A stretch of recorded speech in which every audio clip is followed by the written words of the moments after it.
আরেকটু বলি, একটু আপগ্রেড করি। সেটা হলো আপনারা জানেন যে আলফা ইসলামী লাইফ কোম্পানিটা 2014 সালে জন্ম হয়েছে, সেটা আমরা সবাই জানি, অনেকেই জানি।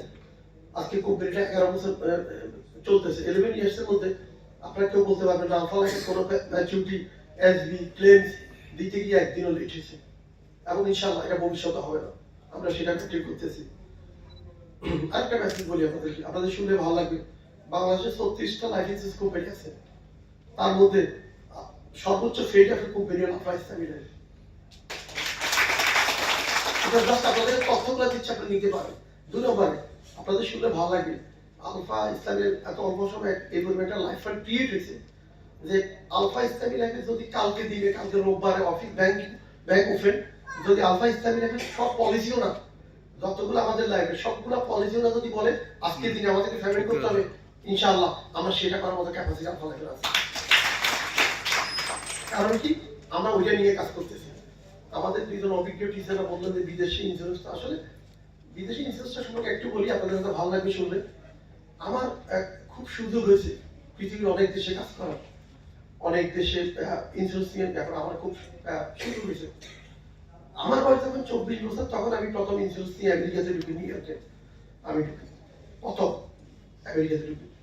তখন আমি অনেকদিন আমেরিকাতে এগুলো নিয়ে আমি অনেক ট্রেনিং প্রোগ্রামগুলো দিই। আমি যেটা দেখছি, পৃথিবীর কোনো দেশে কিন্তু ইন্স্যুরেন্স কিন্তু এমনি এমনি গিয়ে করে না, বাধ্য করে করাতে হয়।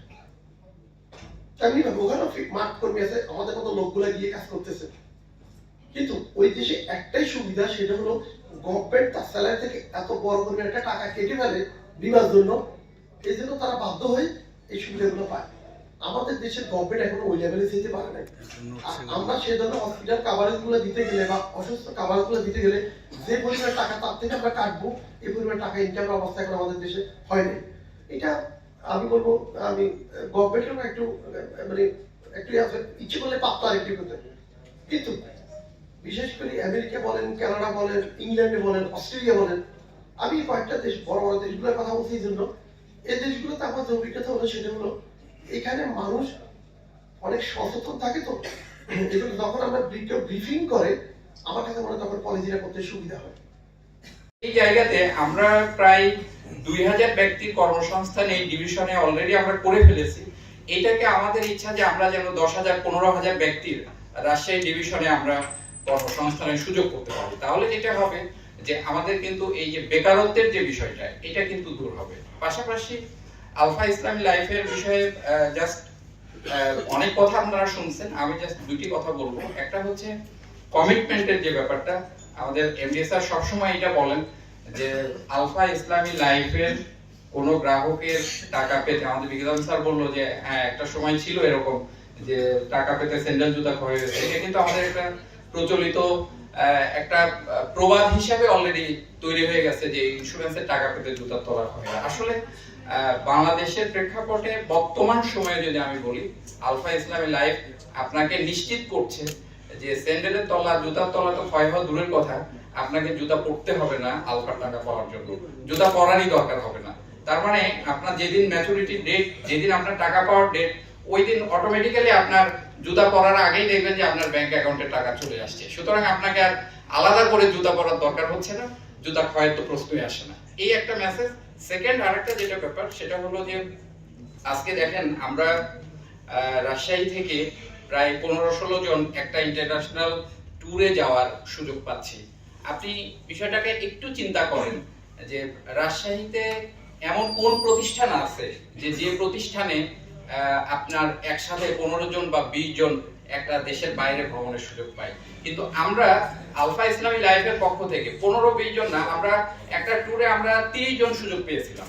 এর আগের একটা ট্যুরে একটা অফিস থেকে আমরা 30 জন ব্যক্তি দেশের বাইরে গেছি। তাহলে এটা কিন্তু অনেক বড় একটা প্ল্যাটফর্ম, যেখানে আপনি চাইলে আপনাকে তুলে ধরতে পারবেন, আপনার যে যোগ্যতা আছে, আপনার যে কাজ করার সক্ষমতা আছে, এই সক্ষমতা তুলে ধরার জন্য কিন্তু একটা প্ল্যাটফর্ম দরকার।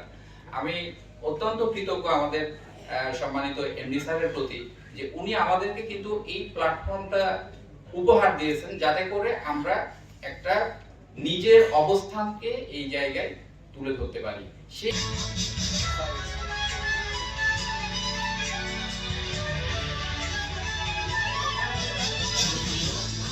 এই পর্যায়ে সেলিব্রেশন নেওয়ার জন্য আহ্বান জানাচ্ছি ladies first Mosammat Sanjida Khatun Rina, please command us Maldives tour achiever.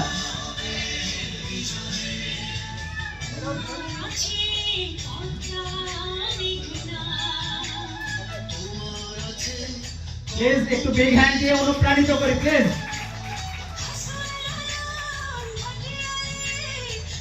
এই পর্যায়ে সেলিব্রেশন নেওয়ার জন্য আহ্বান জানাচ্ছি সম্মানিত ব্রাঞ্চ ম্যানেজার এটিএম গোলাম মাওলা শাহিন স্যার।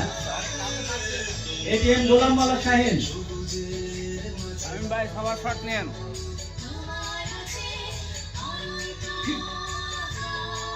এই পর্যায়ে সেলিব্রেশন নেওয়ার জন্য আহ্বান। এই পর্যায়ে মঞ্চে আহ্বান জানাচ্ছি সম্মানিত ইউনিট ম্যানেজার শহীদুল্লাহ।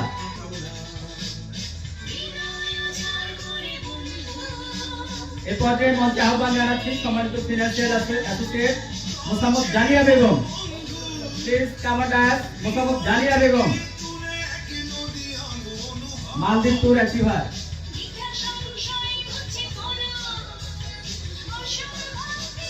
এই পর্যায়ে মঞ্চে আহ্বান জানাচ্ছি সেলিব্রেশন নেওয়ার জন্য মোহাম্মদ জাহাঙ্গীর আলম,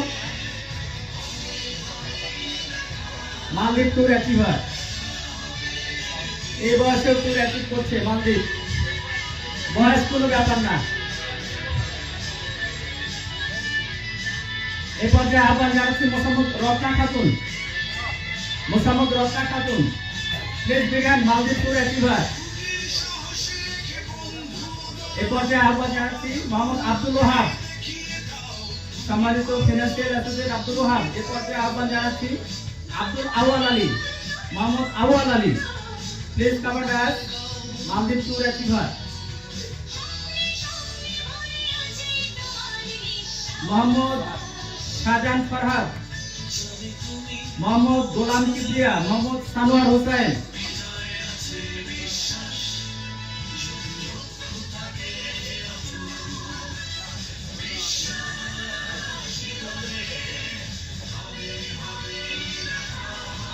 মোহাম্মদ সজন ফরহাদ, মালদ্বীপ ট্যুর অ্যাচিভার।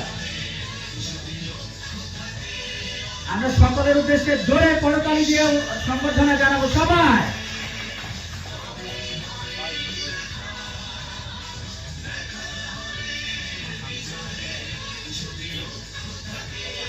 এই পর্যায়ে ফটো সেশন, সকলে মিলে একটা ফটো সেশন হবে।